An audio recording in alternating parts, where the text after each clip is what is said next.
ဖျားကြီးလို့ဥစွာချီးမွမ်းပါတယ်။ရားခင်ကောင်းမြတ်တဲ့ဖျားဖြစ်တယ်။ရားခင်ကကျွန်တော်တို့ဘဝအသက်တာအတွက်တနေ့ပြီးတနေ့သူ့ရဲ့မင်္ဂလာတွေနဲ့အပြည့်တော်ကောင်းကြီးမင်္ဂလာတွေနဲ့ပို့ဆောင်ပေးတဲ့ဖျားဖြစ်တယ်။ကျွန်တော်တို့အသက်တာအတွက်အပြည့်တော်ကောင်းကြီးမင်္ဂလာတွေနဲ့ပို့ဆောင်ပေးတဲ့အရာကျွန်တော်ယုံကြည်သူတိုင်းယူတတ်ဖို့တော့လိုပါတယ်။ဒီနေ့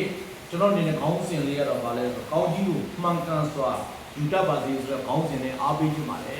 ဒီနေ့ယုံကြည်သူတွေကျွန်တော်တို့ဘုရားကိုပေးတဲ့ကောင်းကြီးတွေမယူတတ်ဘူးအဲဒါယူတတ်တဲ့နီးလေးကျွန်တော်အနေနဲ့ဒီအားပေးခြင်းနဲ့နော်အားပေးခြင်းနဲ့ဟိုအေဘက်ကန်းကြီး6အငယ်1နဲ့3ထဲမှာနော်1နဲ့3ထဲမှာမိဘကိုယူသည်သာပြုတော်ဤပညာတီကတင်ဒီပြည်တော်၌ခေါင်းစား၍အသက်တာရှိပြီးအကြောင်းဂတိတော်နဲ့ဆိုင်သောပထမပညာဖြစ်ဒီနေ့ယုံကြည်သူရောက်စီတိုင်းဘုရားသခင်ကဘာလုပ်လဲဆိုတော့ကျွန်တော်တို့အသက်တာအတွက်လှုပ်ဆောင်ကြံစည်တဲ့အမှုရာအခက်အခဲထဲမှာအသက်တာရွှေကောင်းစားစီတယ်ပြုလေတဲ့ညဘုရားသခင်ကျေးဇူးပြုခြင်းတာအောင်မြင်ခြင်းပေးခြင်းဒါကြောင့်အောင်မြင်ခြင်းကျေးဇူးပြုခြင်းမဆာခြင်းခံစားစေခြင်းတွေရဲ့အတွက်လူတိုင်းမှာဘုရားသခင်ကမိဘနှစ်ပါးပေးတာမိဘနှစ်ပါးပေးတာကျွန်တော်တို့မိဘနှစ်ပါးပေးထားတဲ့အရာအတွက်ဘုရားဘာလို့ပေးထားဖို့ဘာလို့ပေးထားလဲဆိုတင်းတင်းကျွန်တော်ရဲ့အသက်တာအတွက်အသက်တာရှိပြီးမှကောင်းစားတချို့လူကအသက်တာရှိတယ်မကောင်းစားတချို့ကကောင်းစားတယ်အသက်တာမရှိဘူးဒီနေ့ဘုရားသခင်ကကျွန်တော်တို့ကိုအသက်တာရှိပြီးမှကောင်းစားစေခြင်းနဲ့ဘုရားဖြစ်တယ်ဟာလေလုယာဒါကြောင့်တင်းရဲ့အသက်တာအတွက်ကျွန်တော်အသက်တာအတွက်ဒီနေ့အားပေးခြင်းတဲ့အရာကဘုရားကအသက်တာရှိကောင်းစားစေခြင်းနဲ့ရတယ်ကျွန်တော်တို့မိဘပေးထားတယ်ဒါဆိုမိဘပေးထားတဲ့နေရာဘာလို့ကိုကျေးဇူးဆက်ဖို့မိဘကိုပေးထားတဲ့ဘာလို့ကိုကျွန်တော်ပြုစုဖို့ကျွန်တော်အသက်တာအတွက်လုံကျွေးဖို့နော်မိဘရဲ့အမှုရာကတည်းကကျွန်တော်အသက်တာအတွက်ဘာလို့ကိုသားသမီးကပြန်လဲပြီးမှကျေးဇူးဆက်ဖို့ဖြစ်ပါတယ်တချို့ကသားသမီး9ယောက်ရှိတယ်10ယောက်ရှိတယ်9ယောက်10ယောက်ကိုအားလုံးမိဘကကျွေးမွေးနိုင်တယ်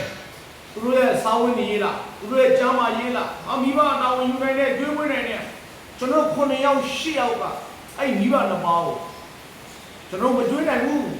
ကျွန်တော်ကျေးဇူးမသိတတ်ဘူးနော်မိဘကျမ်းမာရေးမကောင်းဘူးကြားတယ်သူရလုပ်ပဲလုပ်နေတယ်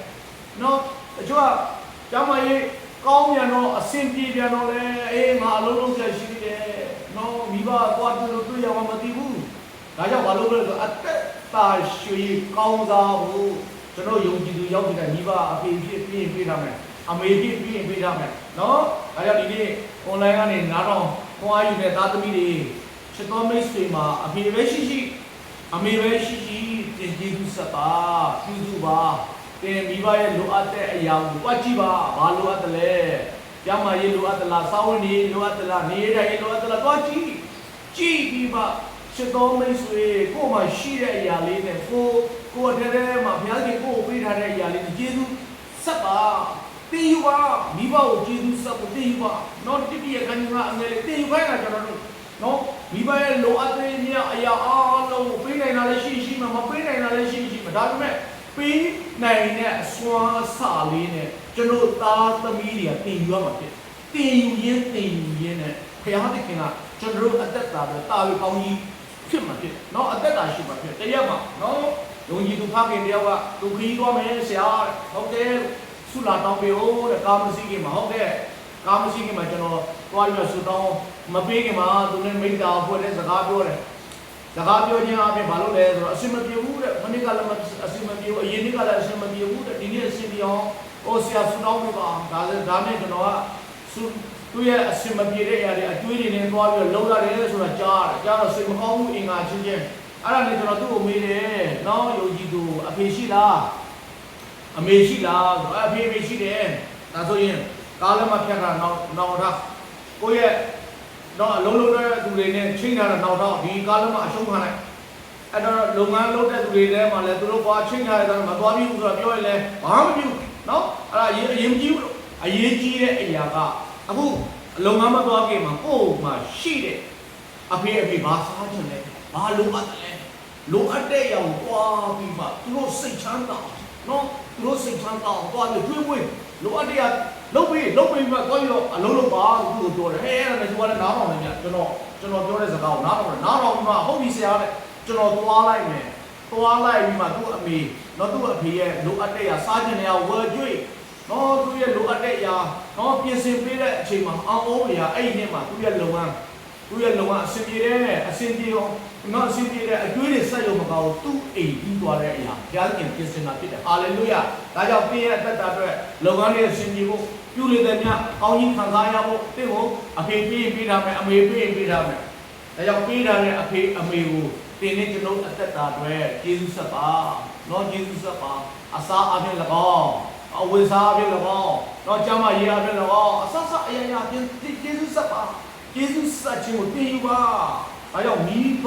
ကိုတွေးမွေးခြင်းအပြင်နော်ကဘာဦးခန်းကြီး20ခုထဲမှာနော်ဤဇက်ကအတက်ရွယ်ကြီးလာတဲ့အချိန်မှာသူ့ရဲ့သားသမီးတွေကိုတော့ကောင်းကြီးပေးခြင်းတယ်ဝိညာဉ်ပါလေကောင်းကြီးပေးခြင်းတယ်ဒါကြောင့်သူ့ရဲ့သားအေသောကိုပြောတယ်ငါသားငါကြိုက်တဲ့ဟင်းလေးရသွားပြီးမှတော့မှလိုက်ပါနော်သူရဲ့တက်တဲ့လေးမြောက်ယူသွားလို့မှရလာတဲ့နော်အကောင်ကိုချက်ပြုတ်ပြီးမှလာခဲ့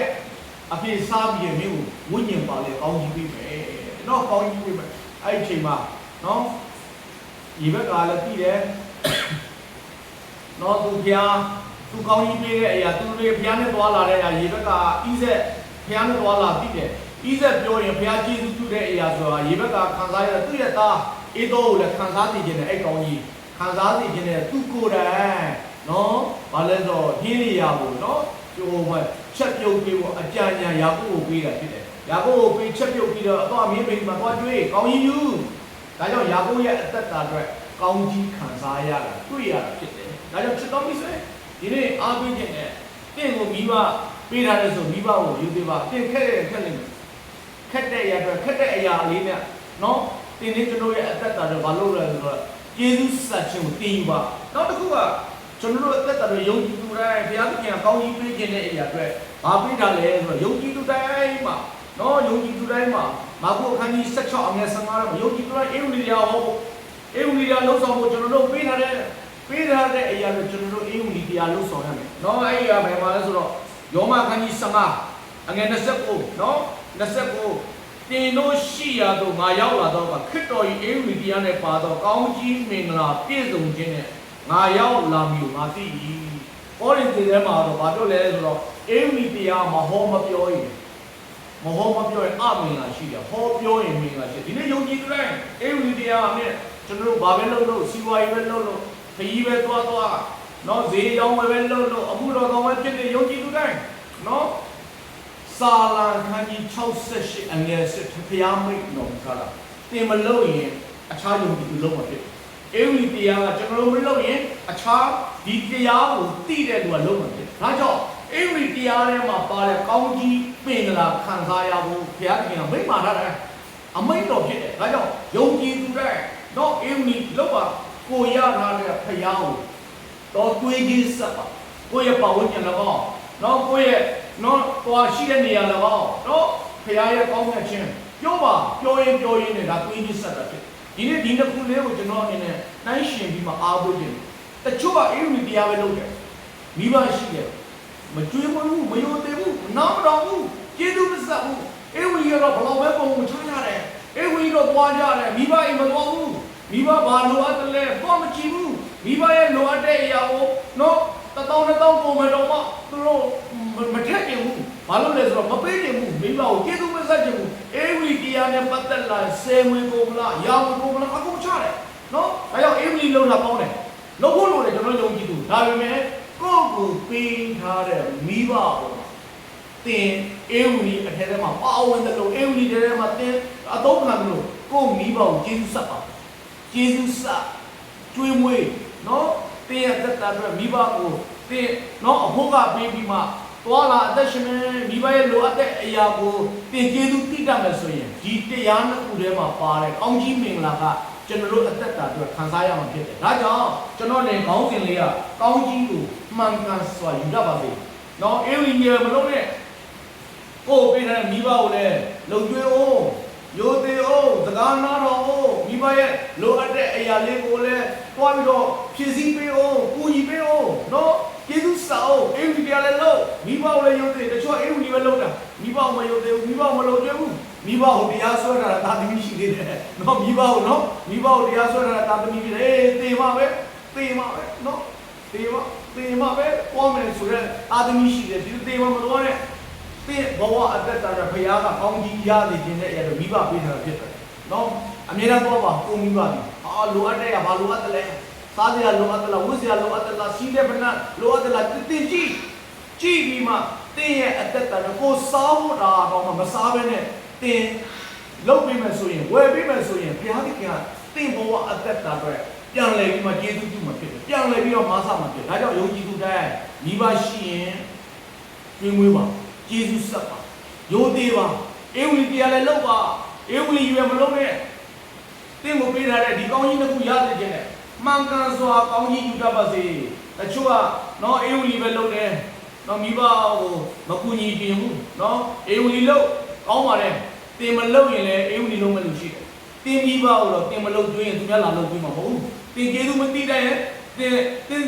မိခင်တင်ပါခင်ကြောက်မရင်မကောင်းတင်စိတ်ရုံမပို့ရင်တင်းရဲ့အိမ်တော်ရဲ့ငွေအကုန်ခံပြီးမှမကုရင်ဘယ်သူမှလာကုမှာမဟုတ်ဘူးတင်ကုရအောင်ဖြစ်ဒါတင်းရဲ့ငန်းဖြစ်တင်ရိပ်ရအောင်ဖြစ်တယ်ဒါကြောင့်တင်းအတွက်ကောင်းကြီးဖြစ်တယ်ဒါကြောင့်ဘုရားသခင်ကျွန်တော်တို့ကိုမလုပ်လဲဆိုမိဘကိုပြေးထားလိုက်ရပြည်တော်၌ကောင်းစားဖို့နော်အသက်တာရှိဖို့အေဝံတရားထဲမှာပါတဲ့ကောင်းကြီးမင်္ဂလာပြည့်စုံခြင်းခံစားရဖို့ကျွန်တော်တို့ရဲ့အသက်တာအတွက်ဘုရားသခင်ကမှန်ကန်စွာဒီကောင်းကြီးယူတတ်စေခြင်းဒါကြောင့်မိဘကိုလည်းယုံကြည်ပါလုပ်ကြည့်ပါကျေးဇူးဆက်ပါအေဝံလို့